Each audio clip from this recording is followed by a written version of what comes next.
नमस्कार दोस्तों, आप लोगों का फिर से स्वागत है आपके अपने चैनल OneExam.in पर। मैं भरत सिंह राठौड़। आज की हमारी क्लास है MCQ सीरीज़ का अगला भाग, जो कि मैं काफ़ी MCQ सीरीज़ करवा चुका हूं पीछे भी। और आज का हमारा MCQ सीरीज़ का टॉपिक है सोर्स ऑफ बिजनेस फाइनेंस, यानी व्यवसाय में जो फाइनेंस लगता है, जो पूंजी लगती है, जो पैसा लगता है, उसके क्या क्या स्रोत हो सकते हैं। इसमें मेरा लेक्चर अवेलेबल है जो मैं पूरा पढ़ा चुका हूँ। 2 पार्ट के अंदर मैंने इसको डिस्ट्रीब्यूट करके पढ़ाया था आपको, राइट।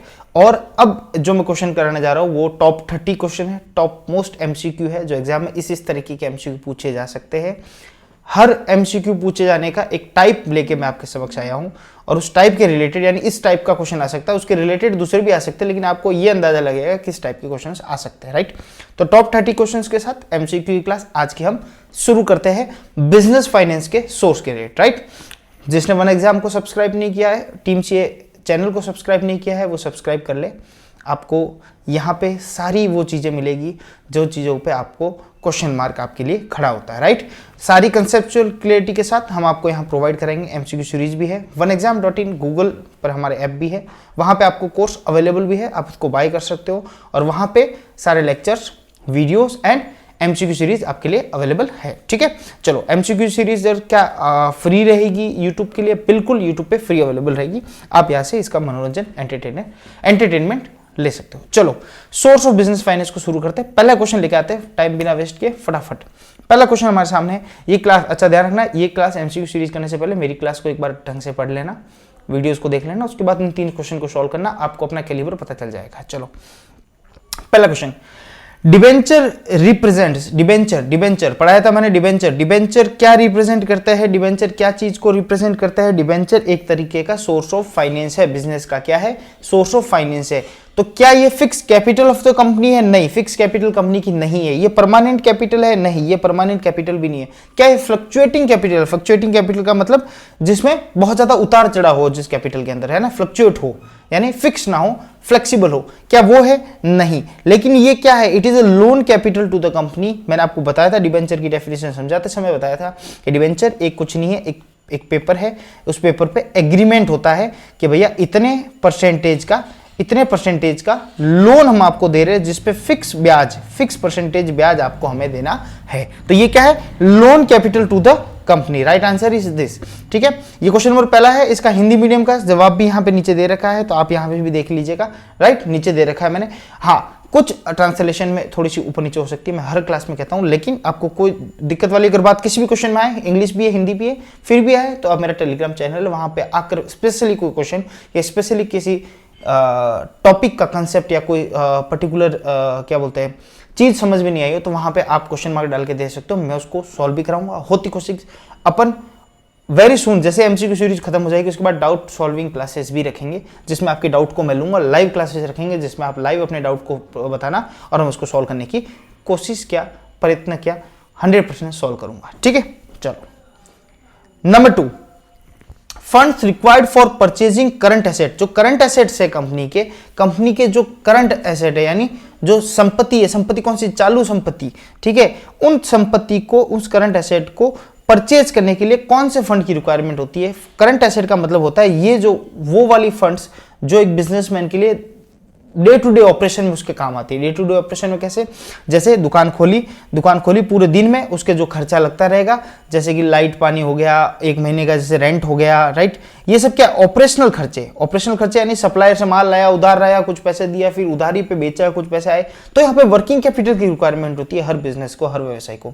तो वो वर्किंग कैपिटल की रिक्वायरमेंट पूरी कैसे होती है? उसी वर्किंग कैपिटल की रिक्वायरमेंट को हम क्या बोलते हैं? उसी वर्किंग कैपिटल की रिक्वायरमेंट को पूरी करने को हम बोलते हैं करंट एसेट की रिक्वायरमेंट को पूरी करना, ठीक है।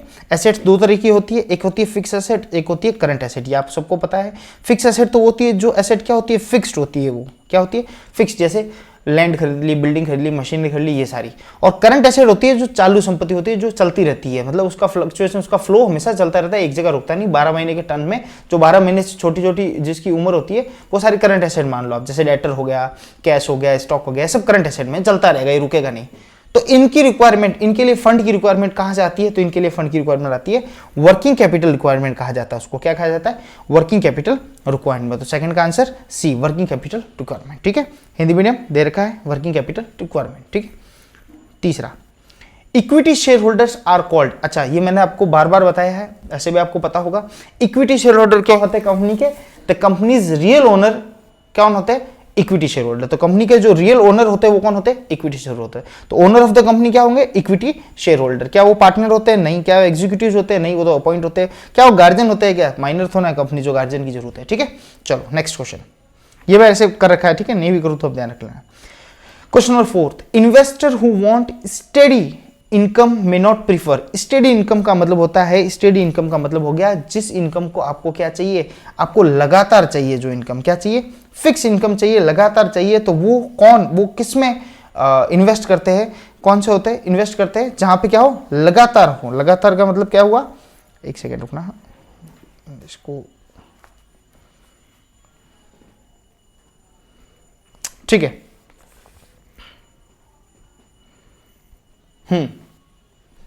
The investor who want steady income, steady मतलब लगातार। लगातार का मतलब एक क्या बोलते हैं रनिंग में, क्या बोल सकते हम?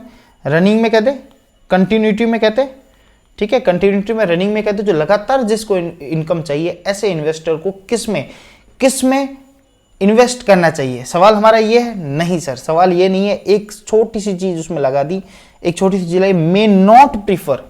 देखो यही एमसीक्यू में सबसे मेरी पर्सनल गलतियां होती थी हमेशा ही, और मैं आपको ही बोलता हूं आपकी भी गलतियां होगी क्या? जहां पे ये नॉट आपका आंसर चेंज कर देगा। याद रखना, वो इन्वेस्टर जिसको फिक्स्ड और रेगुलर इनकम चाहिए है, उनको किसी में भी इन्वेस्ट करो, लेकिन वो इक्विटी में इन्वेस्ट नहीं कर सकता। क्योंकि इक्विटी में क्या है? एक तो बात फिक्स नहीं है, इनकम आने की कोई गारंटी नहीं है। पैसा आया, प्रॉफिट आया तो डिविडेंड के रूप में मिल जाएगा, नहीं आया तो नहीं मिलेगा। और दूसरी बात क्या है? थोड़ी रिस्की है। रिस्की है तो ये भी ध्यान रखना, हाई रिटर्न है।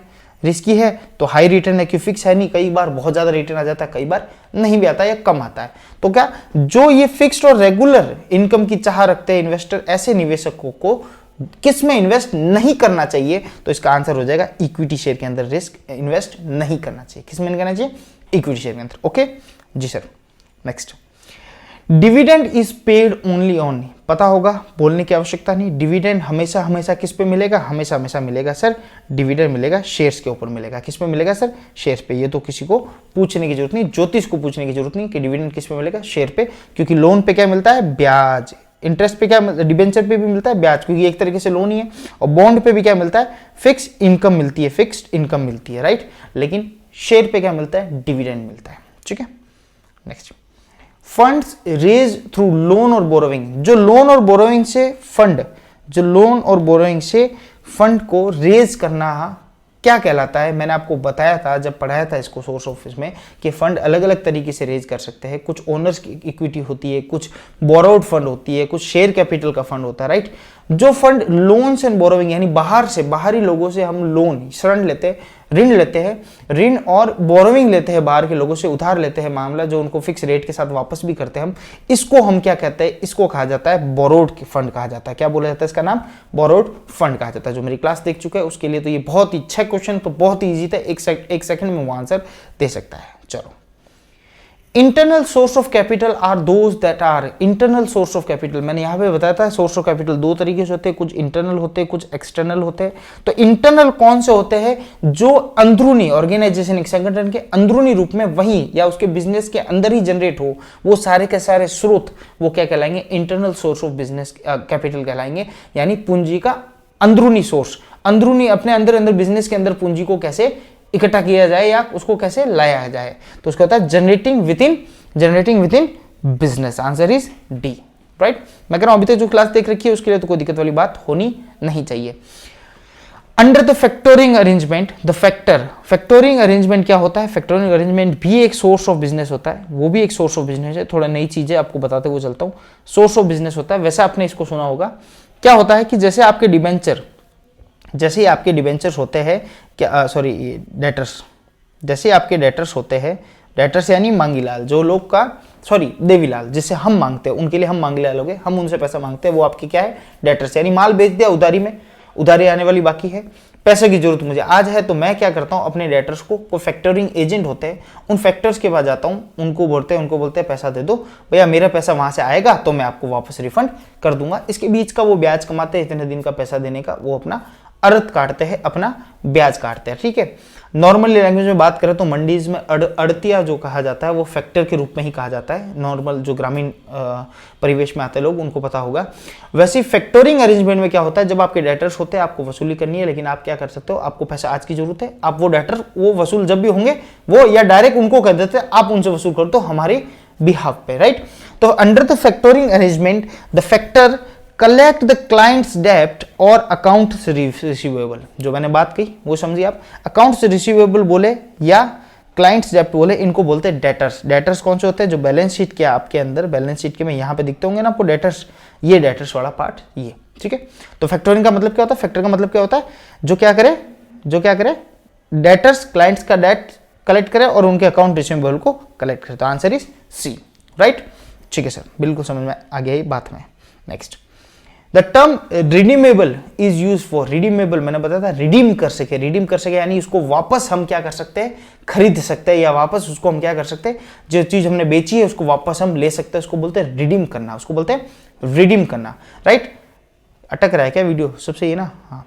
तो term redeemable is used for, मैंने क्लास में बताया था, रिडीमेबल क्या होते हैं, डिबेंचर भी होते हैं लेकिन प्रेफरेंस शेयर भी होते हैं। या डिबेंचर कहीं दिख रहा है क्या, अगर डिबेंचर होता तो आंसर वो भी होता, लेकिन नहीं है। कॉमर्शियल पेपर में रिडीमेबल नहीं होता, इक्विटी शेयर कभी रिडीमेबल नहीं होते, पब्लिक डिपोजिट्स भी रिडीमेबल नहीं होते, लेकिन प्रेफरेंस शेयर हमेशा रिडीमेबल प्रेफरेंस शेयर होता है। मैंने इसके टाइप्स भी बढ़ाए थे, प्रेफरेंस शेयर और डिबेंचर के। Next question number 10th, when one party grants the other party the right to use the asset in return for a periodic payment it known as, ये कुछ नहीं है, ये एक डेफिनेशन है किसकी, लीज फाइनेंसिंग की डेफिनेशन है। ये क्या है, लीज फाइनेंसिंग की डेफिनेशन है, जो मैंने यहाँ पे लिख दी है। इसका आंसर होगा ये लीज फाइनेंस की डेफिनेशन। मेरी वीडियो क्लास में जाना, वहां पे डेफिनेशन और मेरे नोट्स में भी अवेलेबल है, कि जब एक पार्टी दूसरी पार्टी को क्या कहती है, राइट देती है, क्या देती है, राइट टू यूज देती है, क्या देती है, राइट टू यूज, यानी मेरे एसेट्स को आप यूज कर लो, तो वो लीज, अपन नहीं बोलते लीज पे दिया है, कोई बिल्डिंग लीज पे दी है, रेंट पे दी है, तो क्या होता है इसका मतलब, मैं अपनी एसेट्स का राइट दे रहा हूं कि आप यूज कर लो, घर किराए पे दिया आप यूज कर लो,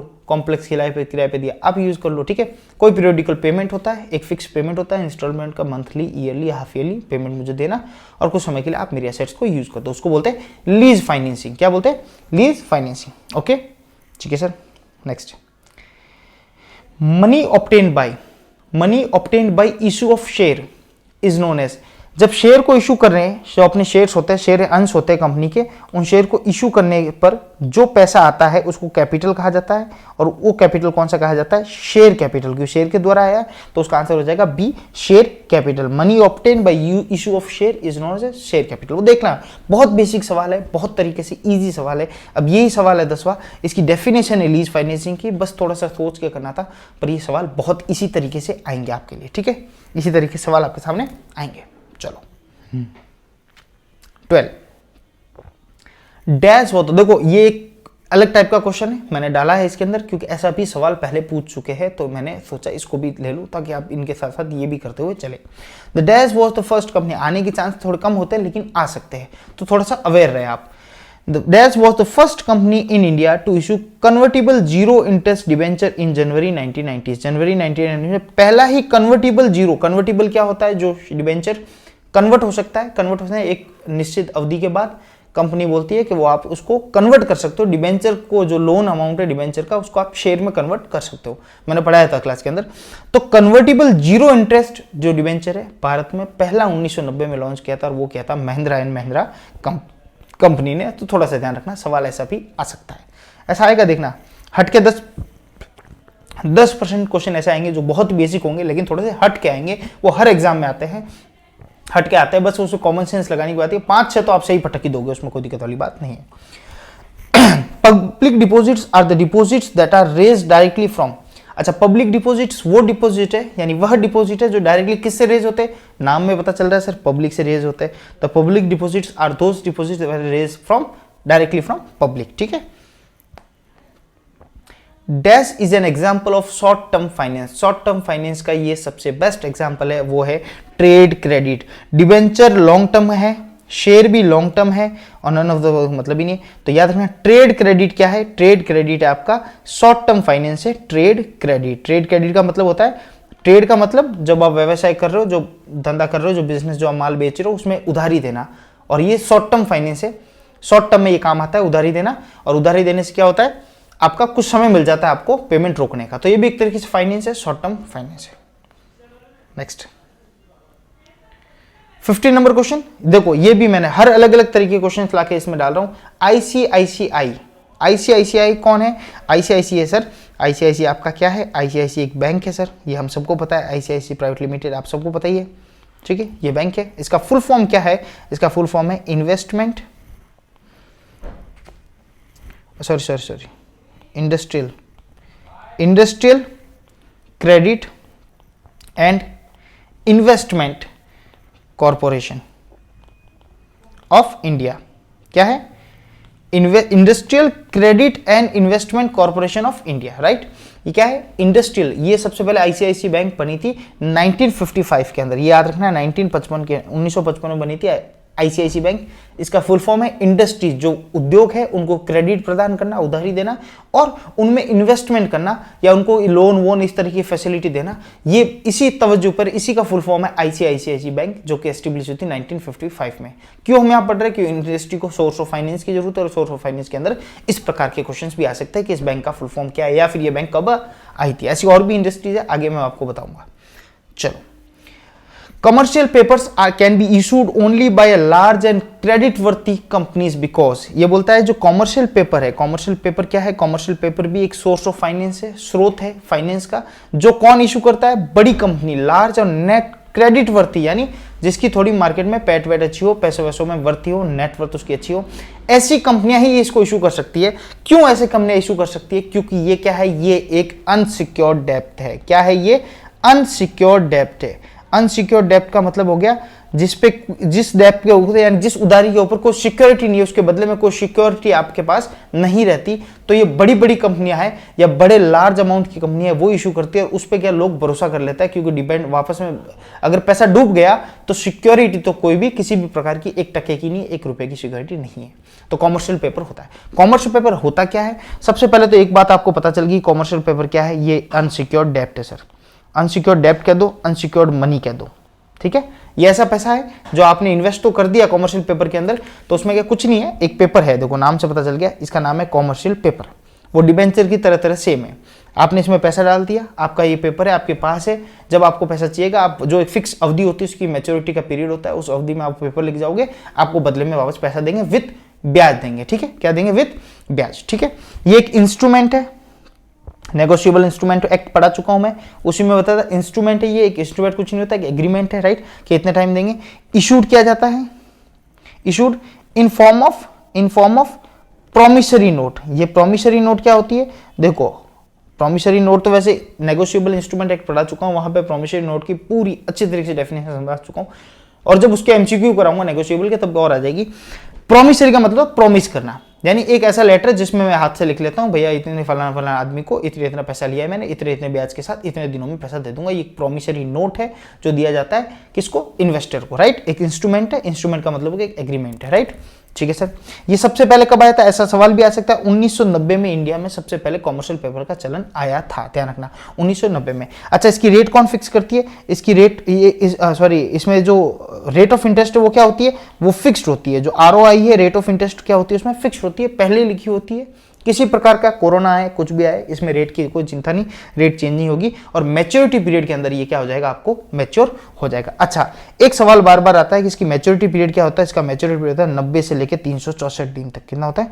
90 से दिन। अब इससे एक आइडिया तो आपको पता चल गया होगा अगर क्लास ढंग से पढ़ी है, कि 364 यानी 1 साल के भीतर का समय है। जब 1 साल के भीतर का समय हो, अंदर का समय, उसे हम क्या बोलते हैं? उसे हम बोलते हैं सर शॉर्ट टर्म फाइनेंस कहता है। तो सवाल ये भी आ सकता है कि क्या commercial paper short term finance है, या कॉमर्शियल पेपर कौन सा फाइनेंस है, और नीचे लिख दिया short term, middle term, long term, या नन ऑफ द अबव। तो आपका आंसर होना चाहिए short term finance, short term finance, ठीक है जी सर, बिल्कुल समझ में आ गया, एकदम दिमाग पे बैठ गया, ठीक है। नेक्स्ट क्वेश्चन, ये देखो सवाल आ गया आपके सामने। The maturity period of commercial paper, commercial paper का मैच्योरिटी पीरियड क्या होता है, उसकी रेंज क्या होती है, आपको याद रखनी है। उसकी रेंज होती है 90 से 364 दिन के लिए सवाल आ सकता है।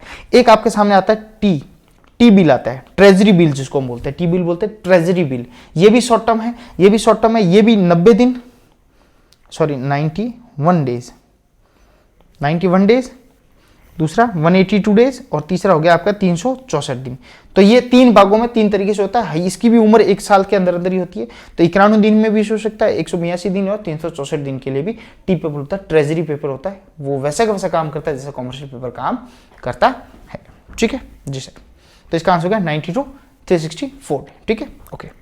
Next, in this type of share the arrears of dividend are accumulated. Accumulated मैंने बताया था, शेयर की डेफिनेशन बताई थी, प्रेफरेंस शेयर की डेफिनेशन बताई थी, और इन शेयर के अंदर बताया कितने प्रकार के प्रेफरेंस शेयर होते हैं। उसमें यह भी बताया था कि एक ऐसा शेयर है जिसमें क्या होता है, अगर लॉस हो भी जाए, आपका डिविडेंड इस साल नहीं मिला, कंपनी को लॉस हो गया, अगले साल नहीं मिला, अगले साल आपको हुआ, तो इन 2 साल का जो डिविडेंड है, जो पैसा है, वो क्या एक्यूमुलेट होगा, एक्यूमुलेट में इकट्ठा होगा, और 2 साल बाद जब प्रॉफिट होगा तब आपको साथ में दिया जाएगा। ऐसा नहीं कि जो साल चला गया उसमें लॉस है तो आपको प्रॉफिट या डिविडेंड नहीं मिलेगा, राइट।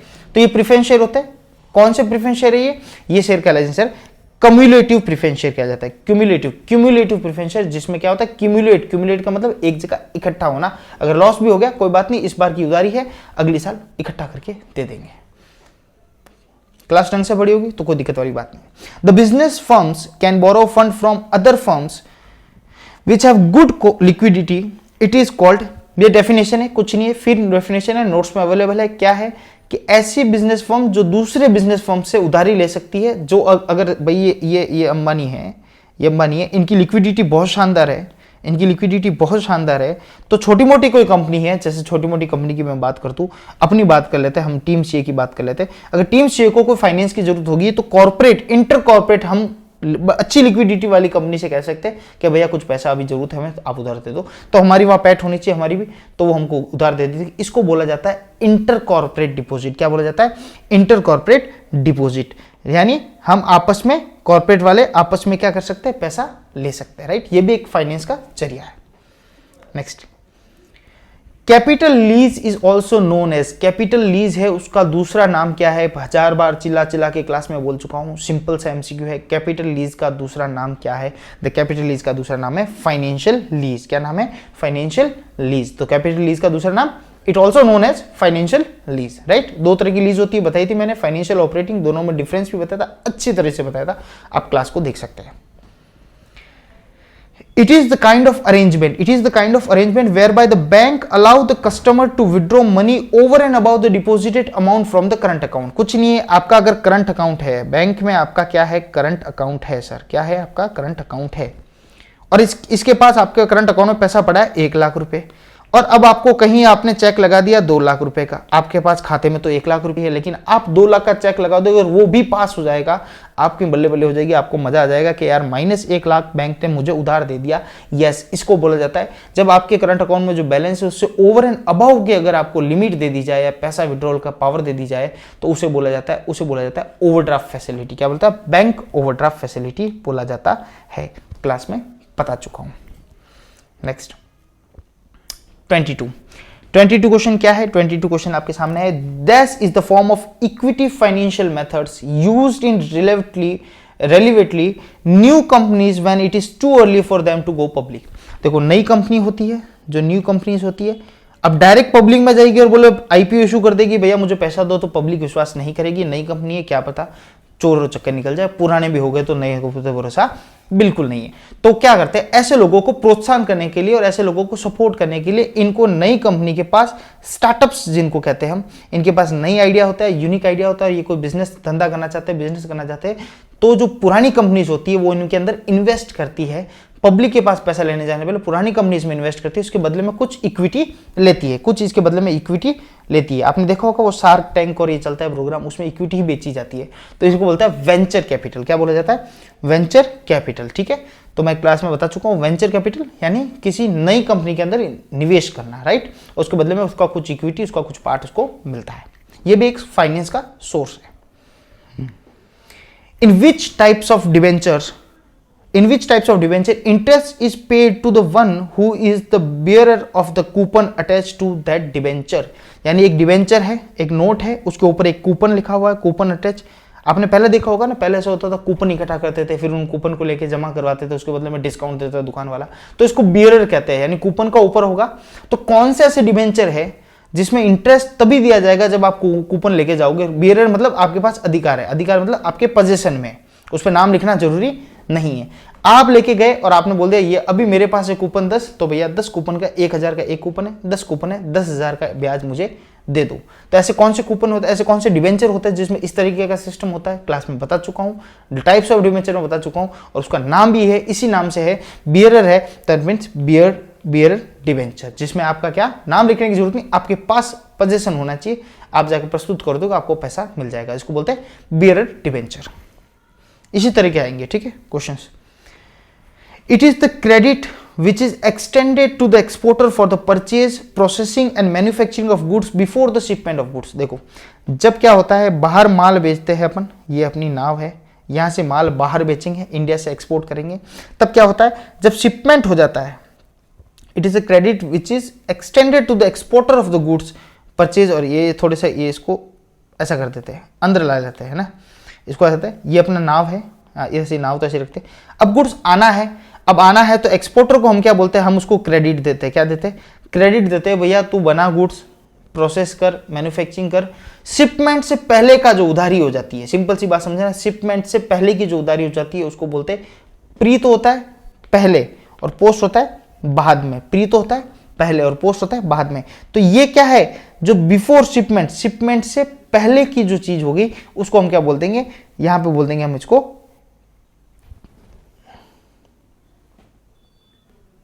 जी।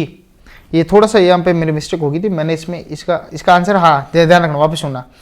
द क्रेडिट जब क्या हो, शिपमेंट से पहले, तो उसको बोलते हैं प्री, और उसको बाद वाले को बोलते हैं पोस्ट। तो इसका आंसर हो जाएगा प्री शिपमेंट। क्या बोले जाएंगे इसको, प्री शिपमेंट फाइनेंस, ठीक है।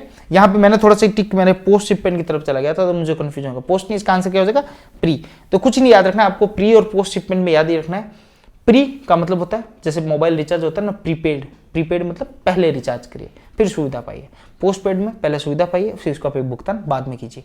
तो शिपमेंट से पहले की बात हो रही है तो प्री शिपमेंट फाइनेंस होगा, और बाद की बात हो रही है तो पोस्ट शिपमेंट फाइनेंस होगा। यानी उधारी दी जाए कि माल आएगा करेगा, माल आने से पहले की उधारी दी जाए, और माल आने के बाद की उधारी भी देते हैं कि भाई माल आ गया तुम्हारा बेच देना। ये कुछ नहीं है, यहाँ पे अगर दो आदमी है, एक बाहर है एक इंडिया के अंदर है, इसने इसको माल बेचा है, तो जब ये माल बेचेगा, शिप हो गया यहाँ पे आ चुका है, तो इसको बोलेगा चल तू माल बेच, मार्केट में बेच देना, सब कुछ पैसा आ जाए फिर मुझे पैसा दे देना। तो ये उधारी हो गई कि भाई तू बेच के दे देना, अभी तेरे पास कहाँ, अभी तो माल आया है। एक क्या हो सकता है, यही दो आदमी है, यही दो आदमी है, यहाँ से माल इसने मंगवा रहा है, ये बोल रहा है भैया तू माल तो मंगवा रहा है लेकिन शिपमेंट करने से पहले मुझे थोड़ा पैसा वैसा तो दे, ताकि मैं परचेज भी करूँ मटेरियल, उसका प्रोसेस भी करूँ, मैन्युफैक्चरिंग भी करूँ, फिर तेरे तक पहुँचाऊँ, तो थोड़ा सा पैसा मुझे पहले दे दे। तो इस तरीके की अगर कोई इस तरीके की रिक्वेस्ट करेगा तो उसको बोलता है pre shipment finance. Pre shipment नहीं, शिपमेंट होने से पहले का फाइनेंस, ठीक है। चलो नेक्स्ट, लाइफ इंश्योरेंस। ये नोट्स में pre shipment, post shipment, venture capital सारी चीज नोट्स के अंदर दे रखी है।